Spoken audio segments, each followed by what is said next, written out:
Hello students, कैसे हैं आप सब लोग। आई होप कि सब लोग बढ़िया होंगे। तो बच्चों देखो, ये आज का हमारा वीडियो लेक्चर है और इसमें हमने 1.2 एक्सरसाइज पूरी कंप्लीट कर ली थी अपनी। आज हम एक्सरसाइज अपनी 1.3 कंप्लीट करेंगे, ठीक है। आज हम अपनी एक्सरसाइज 1.3 कंप्लीट करेंगे। और जो एक्सरसाइज 1.3 है, जो एक्सरसाइज 1.3 है वो सबसेट के ऊपर बेस्ड है। किसके ऊपर बेस्ड है? सबसेट के ऊपर बेस्ड है, ठीक है। तो सबसेट तो बच्चों हम लोगों ने पढ़ रखा है कि सबसेट होता क्या है हमारा। सबसेट क्या होता है हम पढ़ चुके हैं। तो देखो बच्चों, पहला क्वेश्चन है, इसमें हमें बताना है कि जो 1 से लेके 7 तक ये जो दिया हुआ है हमें, 1 से लेके 7 तक हमें दिया हुआ है, इसमें हमें ये बताना है कि कौन से उसमें सबसेट आएगा और कौन से उसमें सबसेट नहीं आएगा। तो देखो बच्चों, यहाँ पे जो फर्स्ट वाला पार्ट लिखा हुआ है, तो फर्स्ट वाले पार्ट में तो सबसेट का साइन आ जाएगा। क्यों आएगा सबसेट का साइन? इसलिए आएगा क्योंकि जो 2 3 4 है वो इस सेट का एलिमेंट है। मतलब जो 2 3 4 है वो इस सेट का पार्ट है, ठीक है ना। तो यहाँ पे तो सबसेट का साइन आ जाएगा। यहाँ पे नॉट सबसेट, यहाँ पे ये ABC है, यहाँ पे BCD है। तो देखो इसमें D एलिमेंट नहीं है हमारा, इसमें ये D एलिमेंट नहीं है हमारे में, इसलिए जो सेकंड वाला है वो सबसेट नहीं होगा। थर्ड वाले की बात हम कर लेते हैं। तो थर्ड वाले में क्या होगा? जो सेट बिल्डर फॉर्म में लिखा हुआ है, x is a student of class 11th of your school. यहाँ पे स्कूल दिया, स्कूल का जो है बच्चा है, तो यहाँ पे x is student of your class, student of your school. तो देखो सिंपल सी बात है बच्चों कि स्टूडेंट ऑफ योर स्कूल ये बड़ा वाला सेट होगा और स्टूडेंट ऑफ क्लास 11th ये एक छोटा सेट है। तो मतलब स्कूल के सारे बच्चों में 11th का बच्चा तो आ ही जाएगा ना। तो ये तो सबसेट हो जाएगा, ये हमारा सबसेट हो जाएगा, ठीक है। उसके बाद हम बात करते हैं, X is a circle in the plane. एक सर्किल है, एक प्लेन में है, और X is a circle in the same plane with radius 1 unit. अब देखो ये यहाँ पे बात नहीं बनती नजर आ रही है, ठीक है ना। अब देखो यहाँ पे तो ये बोला गया है कि X is a circle in the plane, और ये X is a circle in the same plane with radius 1 unit. तो इन दोनों में मिसमैच है, मतलब इसमें और इसमें मिसमैच है, क्योंकि यहाँ पे तो एक सर्किल की बात चल रही है, रेडियस की बात नहीं चल रही है। और यहाँ पे क्या बोला जा रहा है कि एक सर्किल है, उसकी जो रेडियस है वो 1 यूनिट है। तो ये कुछ यहाँ पे क्लैरिटी नहीं है, यहाँ पे ये हम कह नहीं सकते कि ये वाला इसका पार्ट होगा कि नहीं होगा। तो हम यहाँ पे लिख देंगे नॉट अ सबसेट, ठीक है। उसके बाद हम बात करते हैं, X is a triangle in the plane और X is a rectangle in the plane. तो बात ही नहीं बनती, यहाँ ट्रायंगल की बात चल रही है, यहाँ पे रेक्टेंगल की बात चल रही है। तो ये तो वैसे भी नॉट अ सबसेट हो जाएगा यहाँ पे, ठीक है। उसके बाद हम बात करते हैं 6 वाले पार्ट की। x is an equilateral triangle in a plane, x is an equilateral triangle in a plane, और दूसरा x is a triangle in the same plane। तो बेटा ये तो कुछ बात बनती नजर आ रही है, क्योंकि यहाँ पर ट्रायंगल दिया हुआ है आपका, और यहाँ पे क्या दिया हुआ है, यहाँ पे इक्विलेटरल दिया हुआ है, यहाँ पे ट्रायंगल दिया हुआ है, ठीक है ना। तो ये तो हो सकता है, ये बिल्कुल हो सकता है, क्योंकि ये इक्विलेटरल ट्रायंगल है, ट्रायंगल है। तो इस पूरे ट्रायंगल में से या जितने भी ट्रायंगल है उसमें से कोई इक्विलेटरल तो हो सकता है ना। तो ये तो सबसेट हो जाएगा हमारा, ठीक है। और सेवेंथ वाला जो पार्ट है, सेवेंथ वाले पार्ट में क्या बोला जा रहा है, x is an even natural number और एक्स इज एन इंटीजर। तो इवन नेचुरल नंबर इंटीजर में तो आ ही सकता है ना। तो ये भी हमारा क्या हो गया, सबसेट हो गया। तो जो देखो ये हमारा सबसेट हो गया, ये हमारा सबसेट नहीं हुआ, ये भी हो गया सबसेट, ये सबसेट नहीं हुआ, ये नहीं हुआ, ये हो गया और ये हो गया। बहुत सिंपल सा है बच्चों, बहुत ज्यादा सिंपल सा है, ठीक है।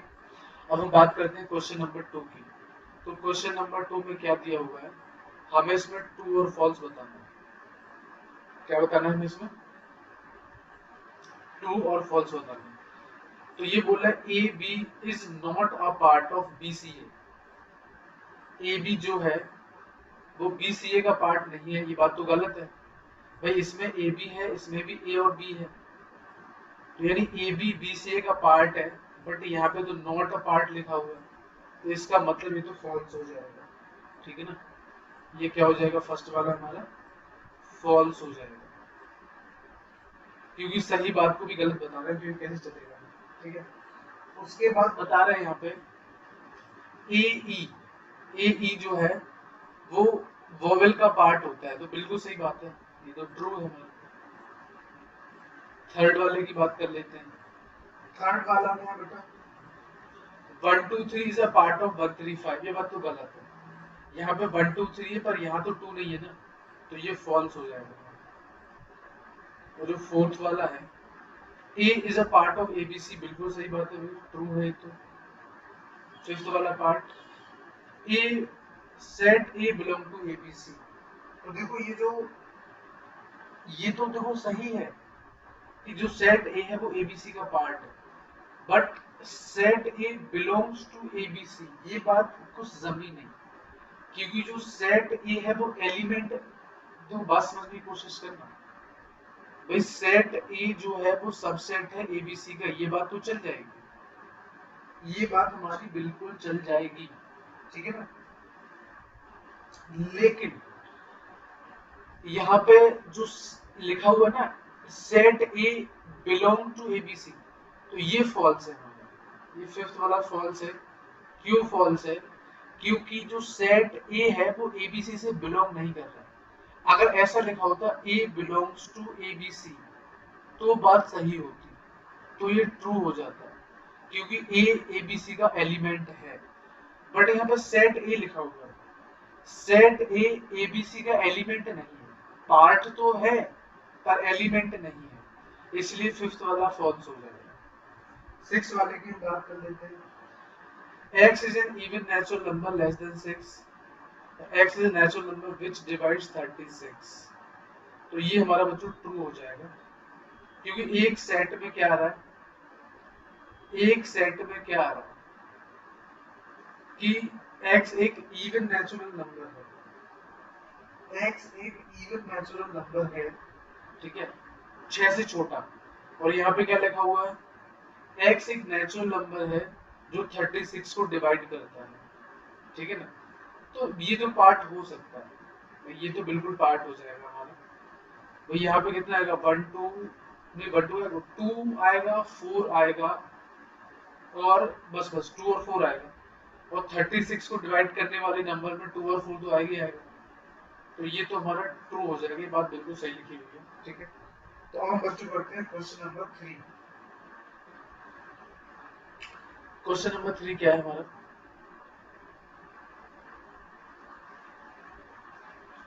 क्वेश्चन नंबर 3 में बोला गया है which of the following statements are correct, incorrect, I'm sorry, which of the following statements are incorrect।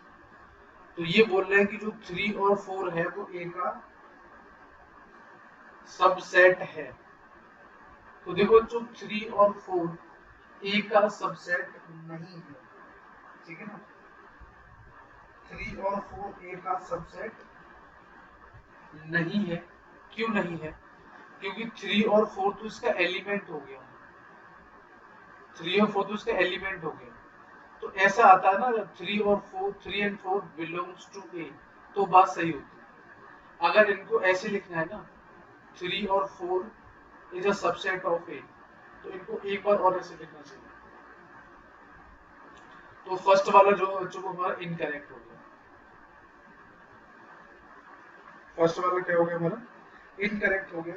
उसी तरीके से बच्चों दूसरा वाला है हमारा, दूसरा वाला आप देख सकते हो हमारी स्क्रीन पे क्या लिखा हुआ है। दूसरा वाला हमारा लिखा हुआ है 3 और 4 बिलोंग्स टू ए, तो ये बात सही है, ये बात बिल्कुल सही है, 3 और 4 बिलोंग्स टू ए, ये बात बिल्कुल सही है, मतलब ये करेक्ट है, ये बात बिल्कुल करेक्ट है। ठीक है, तीसरे वाले की बात कर लेते हैं। 3 और 4 इज अ सबसेट ऑफ, मैंने बताया था ना कि अगर इन्होंने 3 और 4 ऐसे लिख दिया 2 बार ब्रैकेट में, तो अब ये ए का सबसेट हो जाएगा। ये करेक्ट है, ये बात बिल्कुल करेक्ट है, ठीक है। फोर्थ वाले की बात करते हैं। ये बोल रहे हैं 1 बिलोंग्स टू ए, तो भाई 1 तो ए का एलिमेंट है, तो ये तो करेक्ट हो गया। फिफ्थ वाले की बात कर लेते हैं। फिफ्थ वाला क्या है, 1 is a subset of A. 1 is a subset of, ये गलत है, ये इनकरेक्ट है, क्योंकि 1 तो बच्चों एलिमेंट है हमारा, और अगर सबसेट लिखना होता है तो उसे सेट के फॉर्म में लिखो ना। सेट के फॉर्म में उन्होंने लिखा ही नहीं है हमारे पास, ठीक है ना। 6 वाले की बात कर लेते हैं। 1 to 5 is a subset of A, ये बात बिल्कुल सही है। कौन सा वाला पार्ट है, 6 वाला पार्ट है, तो ये बात बिल्कुल सही है। 1 to 5 हमारा ए का सबसेट होगा, क्योंकि 1 भी इसमें है, 2 भी इसमें है, 5 भी इसमें है, और इस सेट के फॉर्म में लिखा हुआ है, तो इसका मतलब ये तो हमारा करेक्ट हो गया। 7th वाले की बात कर लेते हैं। 1 to 5 बिलोंग टू ए, ये बात इनकरेक्ट है, ये बात इनकरेक्ट है, क्योंकि ये जो है, क्योंकि 1 to 5 एलिमेंट नहीं है, ये सबसेट है, तो सबसेट बिलोंग नहीं करता है। सबसेट तो सबसेट का साइन होना चाहिए ना, तो 1 to 5 क्या हो जाएगा हमारा, ये हमारा एलिमेंट नहीं होगा। अभी बोल रहे 1 to 3, ये 8th वाला पार्ट है, 8th वाला पार्ट ये हमारा 1 to 3 सबसेट ऑफ ए। तो बच्चों देखो 1 2 3 ए का सबसेट नहीं होगा, क्योंकि 3 अलग से नहीं है यहाँ पर, तो ये इनकरेक्ट हो जाएगा, ये हमारा क्या हो जाएगा, इनकरेक्ट हो जाएगा। क्यों, क्योंकि 1 2 तो एक एलिमेंट है, पर 3 तो एक अलग उसमें लिखा हुआ ना सेट में, इसलिए 1 2 3 ए का सबसेट नहीं होगा। उसके बाद 9th वाला है 5 is 5 belongs to A. 5 belongs to A तो इनकरेक्ट है, क्योंकि 5 जो है वो एलिमेंट नहीं है इसका। अगर सबसेट होता तो हम मान लेते, पर यह सबसेट का साइन नहीं लिखा हुआ है, यहाँ पे क्या लिखा हुआ है, बिलोंग टू लिखा हुआ है, तो ये इनकरेक्ट हो गया। क्या हो गया हमारा, इनकरेक्ट हो गया। 10th की बात कर लेते हैं। 5 इज अ सबसेट ऑफ ए, तो ये करेक्ट है, क्योंकि 5 यानी कि नल सेट तो हर किसी का सबसेट होता है। और 11th वाले की बात कर लेते हैं। 5 is a subset of A, ये बात गलत है, क्योंकि देखो बच्चों 5 इसमें कहीं भी नहीं है, इस पूरे सेट में 5 कहीं भी नहीं है। तो मैंने आपको बताया था कि या तो खाली ब्रैकेट जैसे ये लिखा हुआ है, ये तो सही है, लेकिन ये तो सिंगलटन सेट हो गया, ये तो नल सेट है, पर ये तो सिंगलटन सेट हो गया, तो ये बच्चों हमारा सही बात नहीं है, तो ये हमारा क्या होगा, इनकरेक्ट हो जाएगा। ये क्या हो जाएगा, इनकरेक्ट हो जाएगा। तो बच्चों देखो इस क्वेश्चन से हमें एक चीज समझ में आई, इस क्वेश्चन से हमें एक चीज क्या समझ में आई, कि अगर ये वाला साइन लगा है तो यहाँ पे एलिमेंट होना चाहिए और यहाँ पे सेट होना चाहिए, ठीक है ना। और अगर ये वाला सेट लगा हुआ है साइन, तो यहाँ पे सबसेट यानी कि सेट होना चाहिए, स्मॉल सबसेट, या इसको ऐसे लिख सकते हो। अगर ये लगा हुआ है तो यहाँ पे स्मॉल सेट होना चाहिए और यहाँ पे लार्ज सेट होना चाहिए। ये फर्क है इन दोनों साइन में।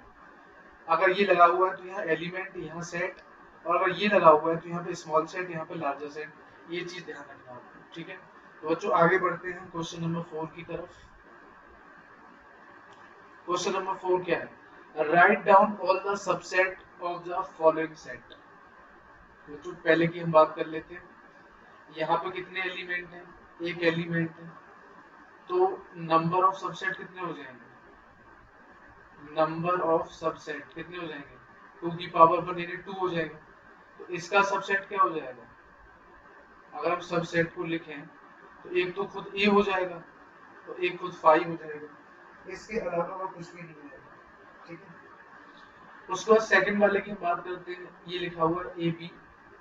तो देखो बच्चों यहाँ पे कितने होंगे, 2 की पावर 2 यानी 4 सबसेट होंगे। कितने सबसेट होंगे, 4 सबसेट होंगे।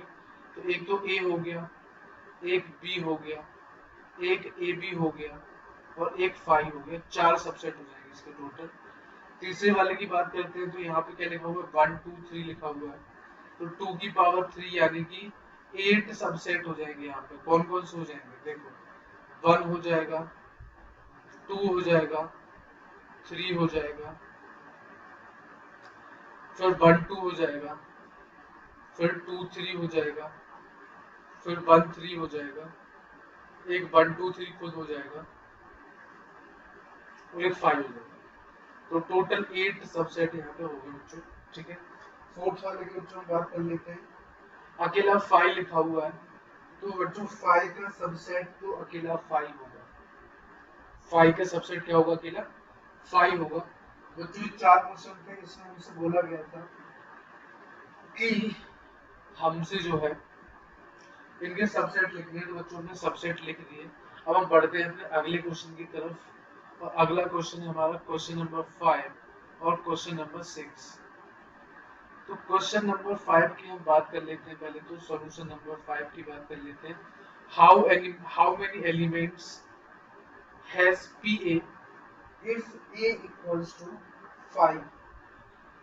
ठीक है, क्वेश्चन में क्या बोला जा रहा है कि हमें क्या निकालना है, हमें यहाँ पर निकालना है, अगर देखो बच्चों A की वैल्यू 5 है, अगर A की वैल्यू 5 है तो इसका मतलब number of element in set A कितना हो जाएगा, 0 हो जाएगा। ठीक है, तो हमसे क्या पूछा गया, number of element in PA। ठीक है, PA का मतलब क्या हो जाएगा कि टोटल नंबर ऑफ सबसेट कितने हो जाएंगे, टोटल नंबर ऑफ सबसेट की बात पूछी गई है। तो क्या होता है 2 की पावर n होता है, तो यहाँ पे n की वैल्यू कितनी है, 0 यानी 1, यानी कि टोटल नंबर ऑफ सबसेट है वो कितने होंगे, 1 होंगे। यानी कि जो सबसेट वाला हमारा सेट होगा, ठीक है ना, सबसेट वाला जो हमारा सेट होगा उसमें सिर्फ एक एलिमेंट होगा, उससे ज्यादा हमारा और कुछ भी नहीं आएगा। ठीक है, तो ये तो हमारा आंसर हो गया 1 एलिमेंट। ठीक है, ये हमारा क्या हो गया, आंसर हो गया। उसके बाद हम बात करते हैं क्वेश्चन नंबर 6 की। ठीक है, क्वेश्चन नंबर 6 की हम बात कर लेते हैं यहाँ पे। तो सॉल्यूशन नंबर 6 की हम बात करते हैं। सॉल्यूशन नंबर 6 में फर्स्ट पार्ट है write the following as intervals. इनको हमें इंटरवल के फॉर्म में लिखना है। तो बच्चों मैंने आपको कंटिन्यूअस सेट के बारे में पढ़ाया था, अगर आपको याद हो तो जो x की जो वैल्यू है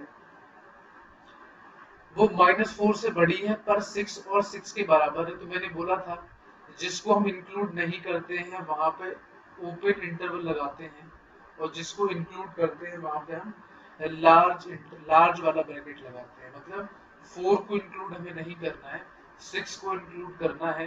तो इसका जो आंसर है वो हमारा -4,6 आ जाएगा यहाँ पे। दूसरे वाले केस में बच्चों क्या है, -12 से -10 के बीच में है, पर हमें इन दोनों को इंक्लूड नहीं करना है क्योंकि यहाँ पे इक्वलिटी का साइन नहीं है। तो -12 पे भी क्या आ जाएगा, ओपन ब्रैकेट आ जाएगा, और -10 पे भी क्या हो जाएगा, ओपन ब्रैकेट हो जाएगा। उसके बाद बच्चों बात करते हैं थर्ड वाले पार्ट की। तो थर्ड वाले पार्ट में आपको दिख रहा होगा कि 0 को तो इंक्लूड करना है पर 7 को इंक्लूड नहीं करना है। तो ये हो जाएगा 0 पे क्लोज्ड ब्रैकेट आ जाएगा और 7 पे ओपन ब्रैकेट आ जाएगा। फोर्थ वाले की बात करते हैं, तो इसमें 3 को भी इंक्लूड करना है और 4 को भी इंक्लूड करना है। तो ये हमारा क्या हो गया, आंसर हो गया। आप देख सकते हो बच्चों कितने सिंपल से क्वेश्चन है, कुछ भी नहीं इन क्वेश्चन में। ये कंटीन्यूअस सेट का कॉन्सेप्ट मैं आपको इंट्रोडक्शन में पढ़ा चुका हूँ, अगर नहीं देखा है तो वीडियो अवेलेबल होगा, जाके देख लो। ठीक है, क्वेश्चन नंबर 7 की हम बात कर लेते हैं। क्वेश्चन नंबर 7 में क्या है बच्चों, right the following intervals in set builder format. Set builder format में लिखना है हमें किसको, -3,0 को। तो हम क्या लिख सकते हैं, इसको हम लिख सकते हैं x सच दैट x।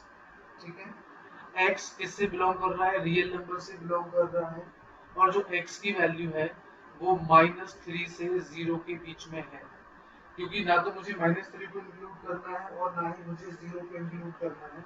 तो इस तरीके से आ जाएगा। दूसरा वाला क्या है, 6,12 तो इसे हम क्या लिख सकते हैं, x such that x belong to real number, और यहाँ पे जो x की वैल्यू है वो क्या हो जाएगी, यहाँ पे 6 से लेके 12 के बीच हो जाएगी। पर यहाँ पे देखो मैंने इक्वल का साइन लगाया हुआ है यहाँ पे, मतलब 6 और 12 को ऐड करना है, मतलब इंक्लूड करना है। यहाँ पे 6 और 12 लिखा हुआ है तीसरे वाले क्वेश्चन में, तो यहाँ लिख देंगे x such that x belongs to real number. तो x की जो लिमिट है वो 6 से 12 के बीच में है। यहाँ मैंने 6 को इंक्लूड नहीं किया, पर मैंने 12 को इंक्लूड किया है। और यहाँ पे क्या लिखा हुआ है, -23,5। ठीक है, तो ये क्या हो जाएगा, x such that x belong to real numbers. तो x जो है वो -23 से 5 के बीच में है। तो देखो 23 पे तो हमने क्या लगा दिया, इक्वलिटी का साइन लगा दिया, क्योंकि यहाँ पे बड़ा ब्रैकेट लगा हुआ है। और 5 पे सिर्फ हमने ये वाला लेस देन वाला साइन लगाया है, क्योंकि 5 को इंक्लूड हमें नहीं करना है। बच्चों ये हमारा हो गया क्वेश्चन नंबर 7। क्वेश्चन नंबर 8 की हम बात कर लेते हैं। क्वेश्चन नंबर 8 क्या है हमारा, क्वेश्चन नंबर 8 है, What universal set would you propose for each of the following? मतलब किस टाइप का यूनिवर्सल सेट आप देना चाहोगे। इसके लिए the set of right triangles और सेट ऑफ आइसोस्सेलेस ट्रायंगल्स। ठीक है, तो सेट ऑफ राइट ट्रायंगल्स के लिए, सेट ऑफ राइट ट्रायंगल्स के लिए यूनिवर्सल सेट को हम क्या लिख सकते हैं, यूनिवर्सल सेट को हम क्या लिख सकते हैं, इसको हम लिख सकते हैं set of triangles, set of triangles, या इसको हम लिख सकते हैं सेट ऑफ पॉलीगन्स। मतलब अगर ट्रायंगल का हम एक पूरा सेट ले लें तो उसमें राइट ट्रायंगल तो आ ही जाएंगे ना बच्चों, या सेट ऑफ पॉलीगन्स ले लें तो उसमें राइट ट्रायंगल्स तो आ ही जाएंगे ना। तो मैंने आपको डेफिनेशन भी बताई थी कि यूनिवर्सल सेट क्या होता है। यूनिवर्सल सेट होता है जिसमें बाकी दूसरे सेट के सारे एलिमेंट प्रेजेंट होते हैं। तो फर्स्ट वाले पार्ट के लिए जो हमारा यूनिवर्सल सेट हो जाएगा वो या तो हम सेट ऑफ ट्रायंगल्स ले सकते हैं या सेट ऑफ पॉलीगन्स ले सकते हैं। दूसरे वाले पार्ट की हम बात करते हैं, set of isosceles triangle, set of isosceles triangles. तो बच्चों इसके लिए भी यूनिवर्सल सेट हम पहले वाला सेट ले सकते हैं, मतलब सेट ऑफ ट्रायंगल्स।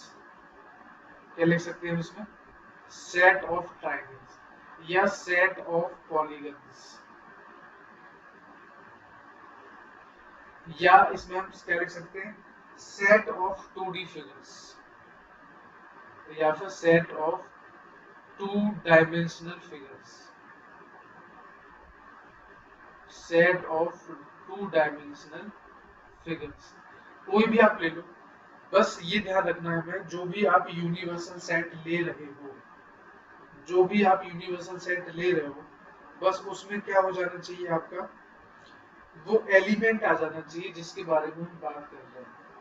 ठीक है, मतलब सेट ऑफ राइट ट्रायंगल्स के लिए यूनिवर्सल सेट क्या हो जाएगा, सारे तरीके के ट्रायंगल्स, मतलब जिसमें ये वाला सेट आ जाए, तो इसके लिए यूनिवर्सल सेट क्या हो जाएगा, सेट ऑफ ट्रायंगल्स। जितनी भी दुनिया में ट्रायंगल्स है उनका एक सेट ले लो, तो उसमें से राइट ट्रायंगल्स तो ऑटोमेटिक आ जाएंगे। उसी तरीके से सेट ऑफ आइसोसेलेस ट्रायंगल में अगर आप सेट ऑफ ट्रायंगल्स ले लेते हैं तो उसमें से आइसोसेलेस ट्रायंगल्स तो आ ही जाएंगे। तो ये बच्चों क्वेश्चन नंबर 8 हो गया हमारा। अब क्वेश्चन नंबर 9, और ये आई थिंक हमारा लास्ट क्वेश्चन है ये इस एक्सरसाइज का। ठीक है, क्वेश्चन में क्या बोला गया, given the set ABC, which of the following may be considered as universal set for all the 3 sets ABC। तो देखो जो अगर हम बात करें कि ए, यहाँ पे फर्स्ट वाले की हम बात करें तो ए के सारे एलिमेंट तो फर्स्ट में है 135, ए के तो सारे एलिमेंट हैं, ठीक है ना, ए के सारे एलिमेंट तो है इसमें, ए जो है वो, इसको मान लेते हैं हम कुछ ऐसे लिख दो, A belong, A is a subset of 0 1 2 3 4 5 6, B के जो बी भी जो है बी भी इसका सबसेट है, बी इसको चलो पी मान लेते हैं, इसको बार बार लिखना है, इसको क्यू मान लेते हैं, इसको आर मान लेते हैं, इसको एस मान लेते हैं। तो जो बी है वो भी पी का सबसेट है, लेकिन जो आर है वो पी का सबसेट नहीं है, ठीक है ना। इसका मतलब अब देखो ए और बी के सारे एलिमेंट तो इसमें आ रहे हैं पर सी का नहीं आ रहा है। इसका मतलब अगर एक में भी नहीं आएगा ना तो इसका मतलब है कि पी जो है वो हमारा यूनिवर्सल सेट नहीं होगा। हम क्या लिख देंगे, a set P is not universal set for A B and C, ठीक है ना।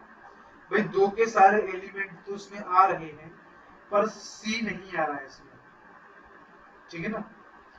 इसलिए एक अगर जगह बात फेल हो गई तो सब जगह बात फेल हो जाएगी।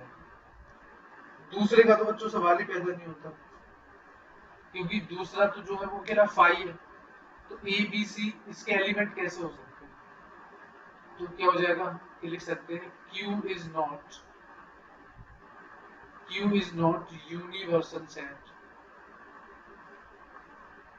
फॉर ABC, ठीक है। तीसरे की बात कर लेते हैं, 0 1 2 3 4 5 6 7 8 9 10, तो देखो ए के एलिमेंट भी आ रहे हैं, बी के एलिमेंट भी आ रहे हैं और सी के सारे एलिमेंट भी इसमें आ रहे हैं। भाई A is a subset of R, B is a subset of R और सी इज अ सबसेट, ये C is a subset of R. इसका मतलब क्या हो गया, R is universal set, R is universal set for ABC, for ABC. Fourth की बात कर लेते हैं, 1 2 3 4 5 6 7 8, तो देखो जो ए है वो तो एस का सबसेट हो जाएगा, ठीक है। बी भी जो है वो हमारा एस का सबसेट हो जाएगा, ठीक है ना। पर जो सी है वो एस का सबसेट नहीं होगा, ठीक है ना। तो इसका मतलब क्या हो गया, set S will not be universal set, will not be universal set for ABC, ठीक है बच्चों। तो ये हमारी एक्सरसाइज हो गई है पूरी कंप्लीट, ठीक है बच्चों, ये हमारी पूरी एक्सरसाइज कंप्लीट हो गई है, ठीक है। और इसके बाद हमारी 1.4 एक्सरसाइज स्टार्ट होगी, तो 1.4 एक्सरसाइज हम स्टार्ट करेंगे ही करेंगे, ठीक है बच्चों। तो मिलते हैं आप लोगों से अगले लेक्चर में। Thank you very much for watching this video, have a good day.